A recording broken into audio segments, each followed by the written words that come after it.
বলা হয় যে কথায় কাত, কথায় মাত, কথায় বিশ্বমাত। কথা দিয়ে বিশ্বজাত শেখানো যায়, কথায় দিয়ে ক্ষমতাচ্যুত হওয়া যায়। আমাদের 20 বছরের ফ্যাসিজমের প্রধান যিনি ছিলেন, এক কথায় তার ক্ষমতাচ্যুত হয়েছে। আপনারা জানেন তো সে কথাটি কি বলেন তো? রাজাকারের বাচ্চা। একটি কথায় সে ক্ষমতাচ্যুত হয়েছে, একটি কথার কারণে। এজন্য কথা বলবেন, সাবধানে বলবেন। কতগুলো ক্যামেরা এখানে আছে, সাবধানে বলতে হবে। একবার একটা রাজা তার সন্ন্যাসীকে ডাকলেন, সন্ন্যাসী তুমি আমার জগৎ সম্বন্ধে তুমি একটা ধারণা দাও, ভবিষ্যৎবাণী করো, আর আমার সম্বন্ধে ভবিষ্যৎবাণী করো। সন্ন্যাসী তাকে বললেন, রাজা সাহেব, আপনার সাম্রাজ্য এত দূর পর্যন্ত বিস্তৃত হবে, তবে আপনার সামনে আপনার পরিবারের সকল সদস্য মারা যাবে। রাজা তো খেপে গেল, আমার সামনে আমার পরিবারের সকলেই মারা যাবে। রাজা তাকে বন্দি করে, একে বন্দি কর, কি কথা বলেছে, কি ভবিষ্যৎবাণী করেছে। পরে আরেকজন সন্ন্যাসীকে ডাকা হলো। সন্ন্যাসী বলে, রাজা সাহেব, আপনার এই সাম্রাজ্য এতদূর বিস্তৃত হবে, তবে আপনি আপনার পরিবারের সকলের চেয়ে বেশি দিন বাঁচবেন। রাজা তো ব্যাপক খুশি, কি বলে, আমি বেশি দিন বাঁচবো? রাজা পরে তাকে পুরস্কৃত করলেন। আপনারা আমাকে বলেন তো, দুই কথার মধ্যে কোনো পার্থক্য আছে? পার্থক্য আছে?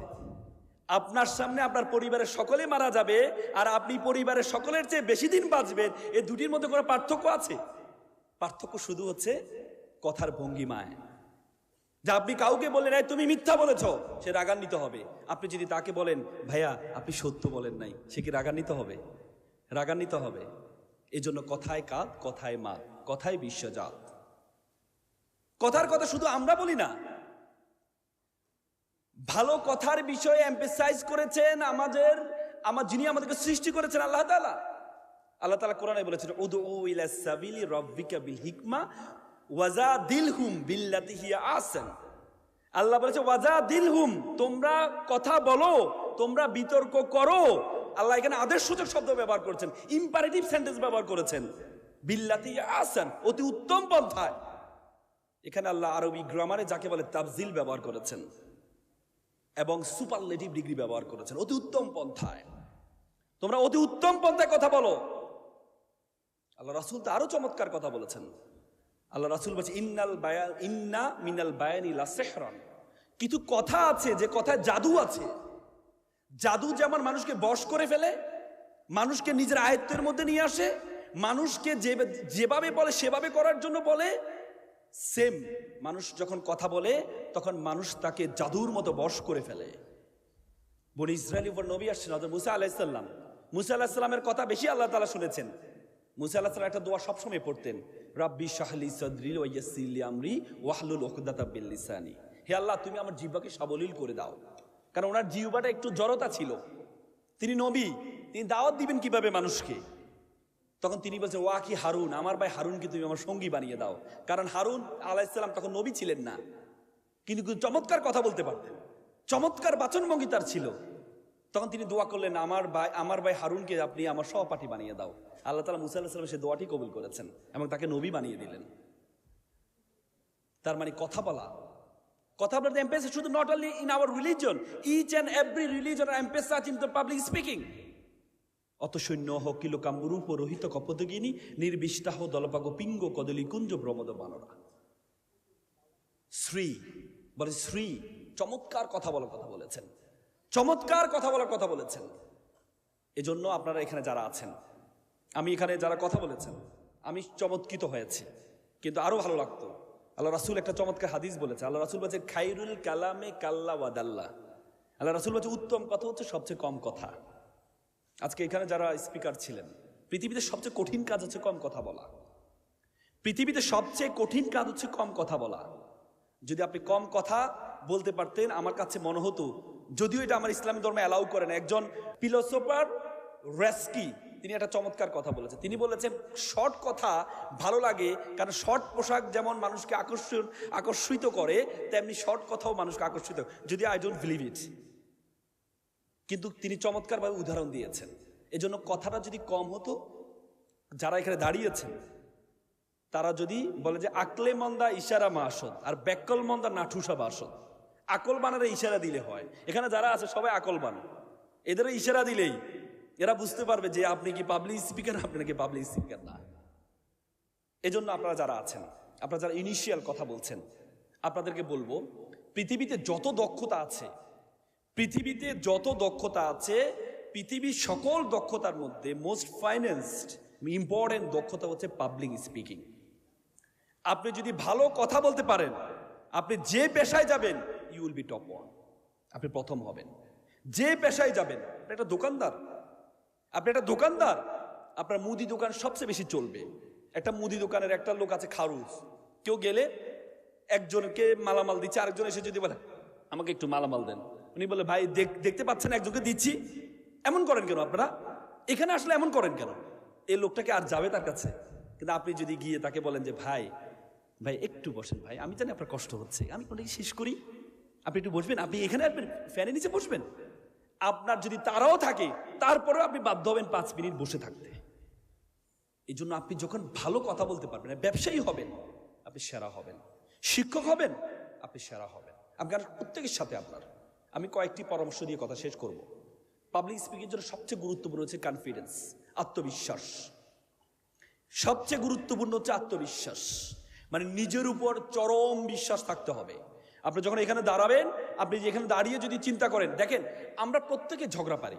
বললেন না আমরা বোনরা মাত্র একজন আসছে, কিন্তু বোনরা হচ্ছে বলে যে ঝগড়া কাজের অঙ্গ, একসুতে গাথা, ঝগড়া না হলে সকল কাজ বৃথা, আমরা বলি না?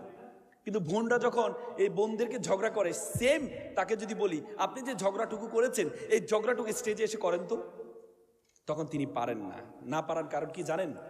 কারণ তিনি যখন ঝগড়া করছিলেন, তখন তিনি যার সাথে ঝগড়া করছিলেন ওনার মাথার মধ্যে সেট হয়ে আছে আমি ওনার চেয়ে বেশি জানি। কিন্তু এখানে যখন দাঁড়ায় তখন চিন্তা করে ইস আমি বাংলা বলছি, বাংলা একজন শিক্ষক আছে, তিনি যদি আমার ভুল ধরে, রাকিব ভাই আছে, রাকিব ভাই যদি আমার ভুল ধরে, এখানে দাঁড়িয়ে যদি চিন্তা করে ইস আমি ইংরেজিতে কথা বলছি, এখানে আহমেদ স্যার আছে, উনি যদি আমার ভুল ধরে।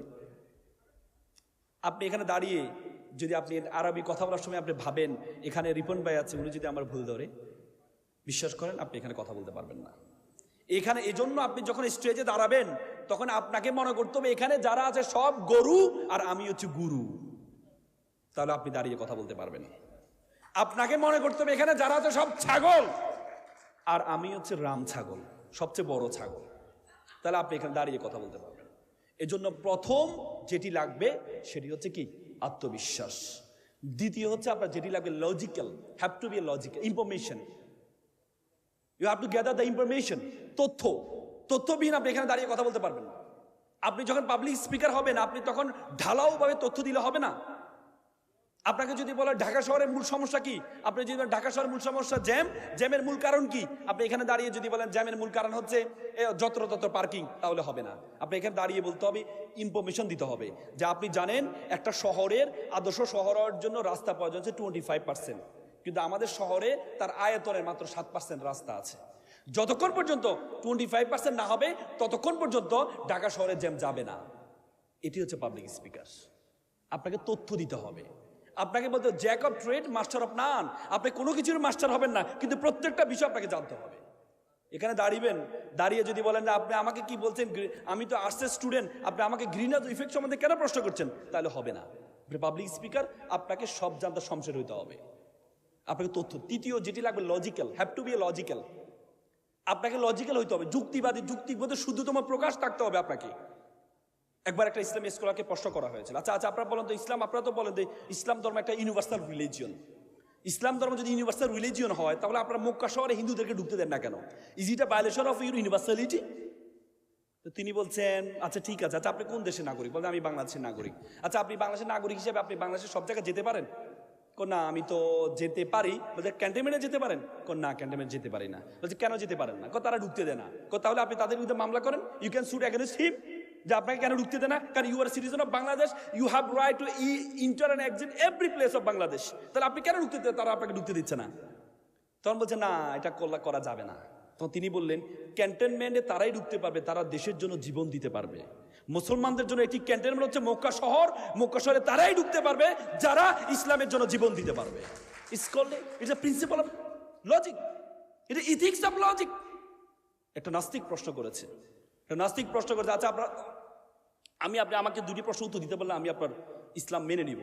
আমি যেটা দেখি না সেটা বিশ্বাস করি না, আমাকে দেখাইতে হবে, তাহলে আমি বিশ্বাস করবো, আল্লাহকে বিশ্বাস করব। দ্বিতীয় হচ্ছে, আপনারা বলেন শয়তান আগুনের তৈরি, তো শয়তানকে নাকি জাহান্নামে আগুনে জ্বালাবেন, তো আগুনের তৈরি শয়তানকে আগুনে জ্বালালে তো সে তো শক্তিশালী হবে, তাকে কেন আপনারা আবার আগুনে জ্বালাবেন? তখন তিনি কি করলেন, তাকে ইট দিয়ে একটা বাড়ি দিলেন। এই তো নিচে দেখলো, এই তো আপনাদের মুসলমানদের সমস্যা, আপনারা না পারলে হয়তো ইট দিয়ে বাড়ি দেন, আর না হলে বোমা মারেন। বলছে আপনি কি ব্যথা পেয়েছেন? অবশ্যই ব্যথা পেয়েছে। কোথায় পেয়েছেন? এখানে পেয়েছে। দেখান তো ব্যথাটা। ব্যথাকে দেখানো যায়? ব্যথা তো অনুভব করা যায়। তো তিনি বলেন, একটু আগে আপনি বললেন যেটা দেখেন না সেটা বিশ্বাস করেন না, আপনি এটা কিভাবে করলেন? বলছে আপনি কি আসলে ব্যথা পেয়েছেন? অবশ্যই ব্যথা পেয়েছি। ইটটা কিসের তৈরি? মাটির তৈরি। আপনি কিসের তৈরি? মাটির তৈরি। আরে ভাই, মাটিকে মারলাম, মাটি তো শক্তিশালী হওয়ার কথা, আপনি ব্যথা পাবেন কেন? আপনি ব্যথা পাবেন কেন? It's logic, it's the principal of logic, it's the ethics of logic. আপনি লজিক্যাল হইতে হবে। চতুর্থ যে ইম্পর্টেন্ট সেটি হচ্ছে আপনাকে আই কন্ট্যাক্ট থাকতে হয়। Is very important, eye contact. এখানে যখন দাঁড়াবেন, আপনি যদি উপরের দিকে তাকিয়ে কথা বলেন, একবার মনে আছে নটরডেমে একটা জাজমেন্ট করছিলাম, একটা ছেলে উপরের দিকে তাকিয়ে এমনভাবে বক্তব্য দিল, আমরা সকলে তাকে মার্কস বেশি দিলাম। আমরা বাঁচি প্রতিবন্ধী ছেলে, এত সুন্দর করে বক্তব্য দিল। এরপরে বিপরীত পক্ষে এসে আপনারা কিভাবে তাকে দিলেন, তার তো আই কন্ট্যাক্ট ছিল না। তার মানে সে তো প্রতিবন্ধী একটা ছেলে, এত ভালো বক্তব্য দিয়েছে। বলছে না, সে তো প্রতিবন্ধী না। পরে আমরা জানতাম সে প্রতিবন্ধী ছিল না। Icon is very important. আমাদের মনে আছে আমরা একবার সূর্য সেন হল ভার্সেস, আমি ঢাকা বিশ্ববিদ্যালয়ের ছাত্র ছিলাম, সূর্য সেন হল ভার্সেস রোকেয়া হলে একটা ডিবেট ছিল। ডিবেট ছিল রোকেয়া হলে। মেয়েদের হলে ছেলেরা যেতে পারে না, ছেলেদের হলে মেয়েরা যেতে পারে না। তা আমরা ডিবেটাররা যেতে পারতাম সেখানে। মেয়েরা সকল দর্শক, ছেলেরা মেয়েরা বিতর্ক করবে। তা আমার সাথে আমার একটা বন্ধু, সে মানসা থেকে পড়াশোনা করে আসছে, সেও পাঞ্জাবি পরে গিয়েছে। তো হুজুর যখন বিতর্ক করতে দাঁড়াইলো, বিপরীত পক্ষ থেকে একজনে তাকে চোখ মেরে দিছে। চোখ মারা দিয়েছে, সে এমন জ্বালাময়ী ভাষণ দিল, সবাই তো অবাক। কিরে, আমরা তো অবাক, এত ভালো ভাষণ সে কিভাবে দিল। একটু পরে ওই মেয়েটা যখন বিতর্ক করতে দাঁড়াইলো, আমার বন্ধু তার চোখ মেরে দিচ্ছে।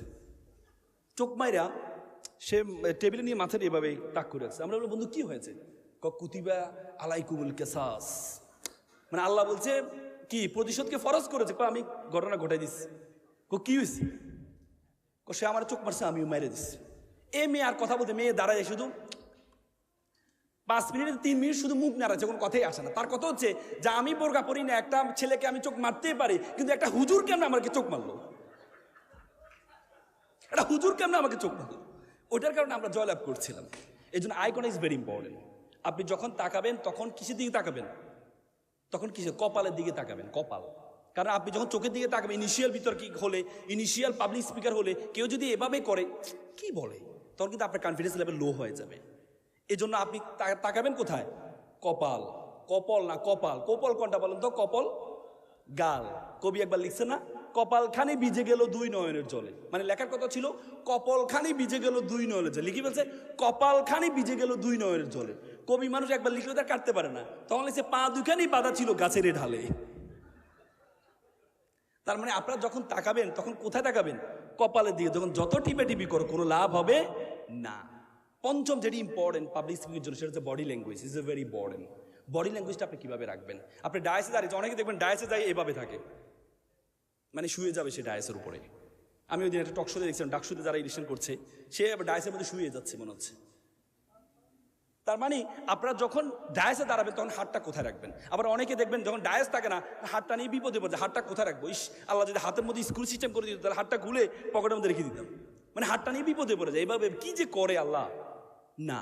যখন ডায়াসে দাঁড়াবেন তখন এভাবে দাঁড়াবেন, একবারে আপনার বডিটা সোজা থাকতে হবে। আর যেখানে দাঁড়াবেন তখন এক হাতে আপনার থাকবে। আবার আপনার সেইভাবে এভাবে দেখাবেন না। ওই আমাদের কিছু হুজুর আছে দেখুন, ওয়াজ করার সময় আমি আল্লাহকে এত বেশি ভালোবাসি বলে সব মাইকটা ঘুরে নিয়ে চলে যায়।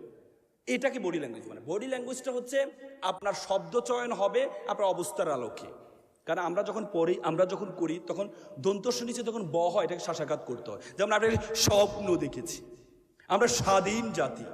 আপনি যদি আমার মাথার উপর একটা বজ্রও পড়েছে, আপনাকে বজ্রও দেখাইতে হবে না। আপনি যদি বজ্রও পড়েছে তাহলে দেখাইতে হবে। এই জন্য আপনাকে কথার ভঙ্গিমাটা থাকতে হবে। সেটা সর্বশেষ গুরুত্বপূর্ণ যেটি হচ্ছে ভোকাল, কণ্ঠস্বর।